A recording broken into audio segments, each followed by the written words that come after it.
안녕하십니까, 여승훈입니다. 2021년도 위험물 기능사 실기시험 준비는 이렇게 하세요라는 제목으로 말씀을 좀 드릴 부분입니다. 자, 보겠습니다. 먼저 실기시험 일정은요, 제1회 시험은 4월 3일 날 실시가 되고요, 제2회는 6월 13일입니다. 그리고 3회 8월 22일, 4회는 11월 27일입니다. 주로 토요일과 일요일 날 시험을 치게 되는 거죠. 그 다음에 기능사 실기시험의 변경 사항이 있습니다.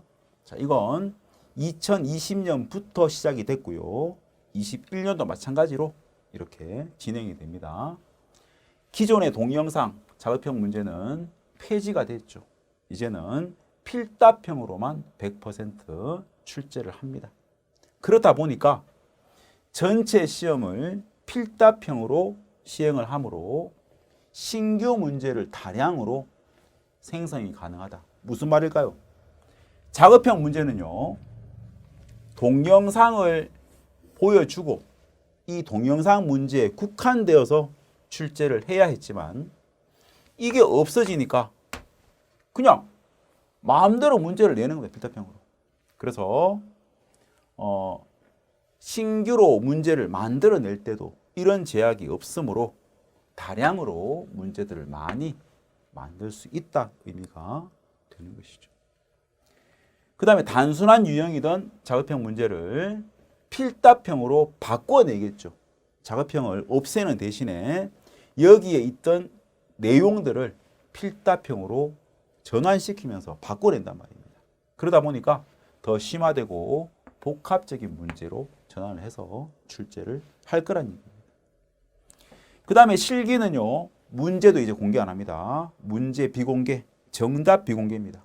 그래서 안티데인지라는 제 카페에서 시험날 당일날 바로 문제를 복원해서 답과 함께 올립니다.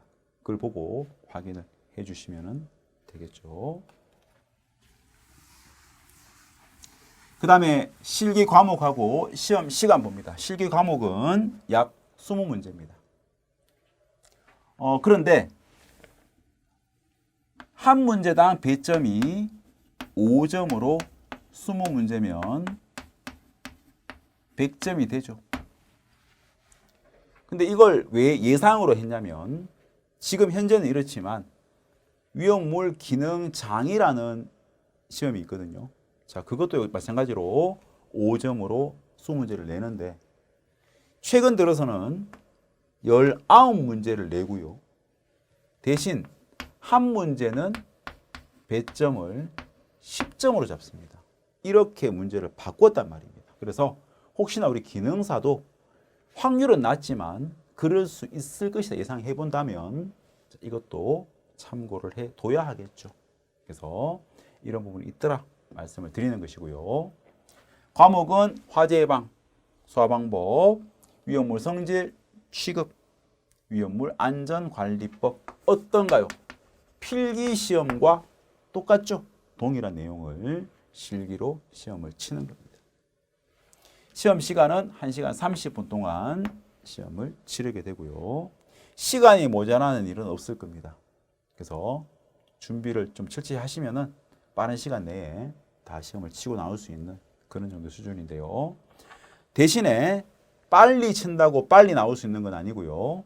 시험 시간의 2분의 1 이상이 경과해야지만 퇴실이 가능하다는 부분도 참고를 해주시면 되겠습니다. 난이도 한번 볼까요? 기능사 난이도는 실기 난이도는 필답형으로만 출제가 되기 때문에 난이도는 당연히 상승되겠죠. 그리고 신출 문제의 증가, 새롭게 만드는 문제들을 계속해서 출제하고 있습니다. 그리고 문제의 질문이 달라짐, 이 말은요, 그냥 단순하게 이것은 무엇인가 묻던 것을 얘는 이런데 이러면 얘는 무엇인가 이렇게 묻는다는 형태로 바뀌었다는 겁니다. 문제를 조금 더 꼬아서 낸다는 개념, 이렇게 설명을 드리고요.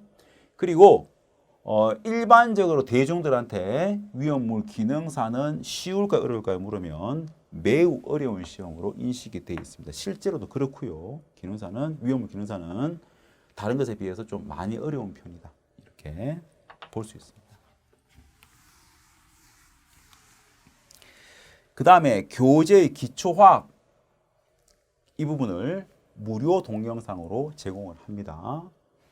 위험물 준비 과정에서 가장 난적은요, 기초화학입니다.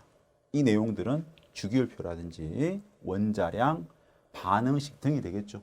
근데 우리 산업기사라는 시험에 보면 일반 화학이라는 것이 있습니다. 이건 고등학교 화학 1 정도의 수준인데 이게 나오는 게 아니라는 겁니다. 이건 기능사에는 없습니다. 여기서 말하는 일반 화학이 아니라 기초 화학이라고 하는 건 이 내용이 아닌 이런 내용들로 이루어진 것들인데 화학을 접해보지 않으면 너무 생소할 수밖에 없겠죠. 그래서 자, 이런 기초 화학 부분들을 실제로는요, 우리 교재 1장으로 차지하고 있는 기초화학 부분에 유료 강의를 성하다 이러닝에서는 회원가입했을 때 이 1장 부분만을 무료로 제공을 하기 때문에 이 부분을 좀 듣고 시작을 하면 많은 도움이 되겠다는 말씀을 드립니다. 그 다음에 또 교재는요, QR코드를 활용해서 자, 교재를 보다 보면 이렇게 QR코드가 있습니다. 휴대폰으로 딱 비추면 이런 사진이 나옵니다. 내용이 뭐냐면 방위제로부터 이 담으로부터 탱크 옆판까지의 거리가 이만큼까지의 거리가 얼마가 돼야 될까? 이거 묻는 거거든요. 그래서 이 기준은 탱크 지름이 15m 미만일 경우라면 탱크 높이에다가 3분의 1을 곱하고요. 지름이 15m 이상이 되면 높이의 2분의 1을 곱한 것만큼을 이 거리로 둔다. 이런 의미를 이해를 할 때 이런 사진을 활용하게 되면 좀 더 효과적이지 않겠나 싶어서 이런 QR코드로 따로 설명을 해놨습니다. 참고하시면 되겠습니다.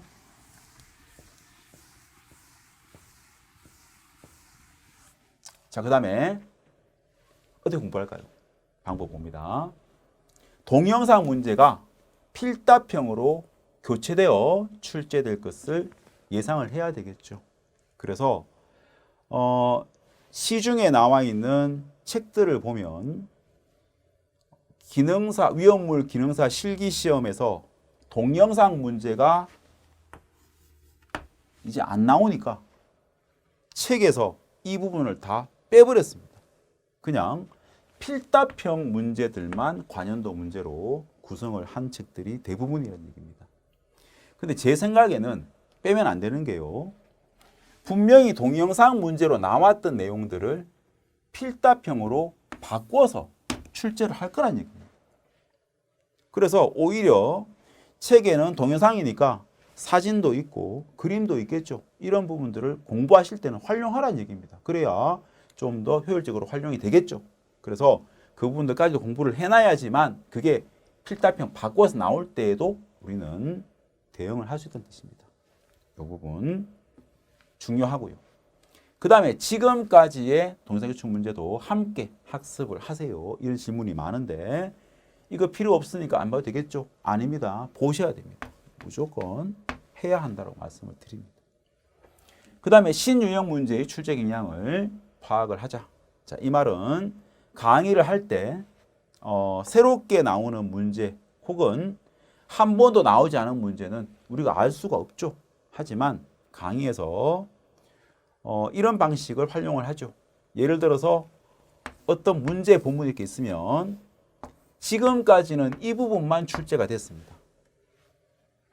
그런데 지금까지는 이것만 나왔지만 앞으로는 이 밑에 있는 이것도 나올 거라는 얘기입니다. 그래서 강의에서 언급합니다. 이것도 나올 확률이 있으니 얘도 함께 봐두자는 의미로 설명을 드릴 겁니다. 이런 부분들을 말씀을 드리는 거고요. 그 다음에 기출문제의 정답만을 암기한 방식으로는 앞으로는 안 된다는 얘기. 똑같이 안 나옵니다. 물론 똑같은 문제가 나오긴 합니다. 근데 이전에는 거의 90% 이상이 같은 문제였지만 이제는 그 비율을 상당히 줄여버리고 새로운 문제나 혹은 같은 답이지만 돌려서 물어서 그게 그 문제인지를 잘 알 수 없도록 만드는 경우도 있다라는 것이죠. 그래서 정답만 암기하는 건 절대 안 되고요. 그 문제를 이해를 하라는 겁니다. 이해를 하고 그 풀이 과정이나 참고 부분까지도 함께 봐야 한다는 것이죠.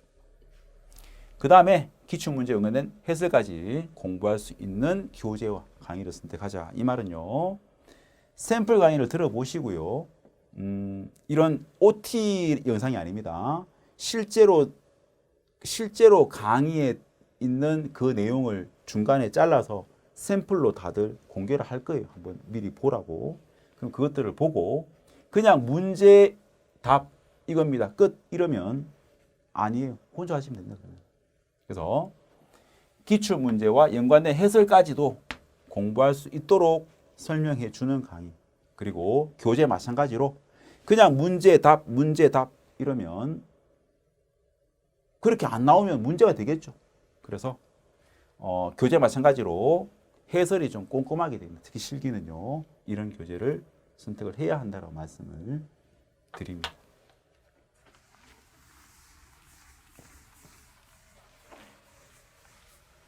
자, 본 강의에서 다시 뵙도록 하겠습니다. 감사합니다.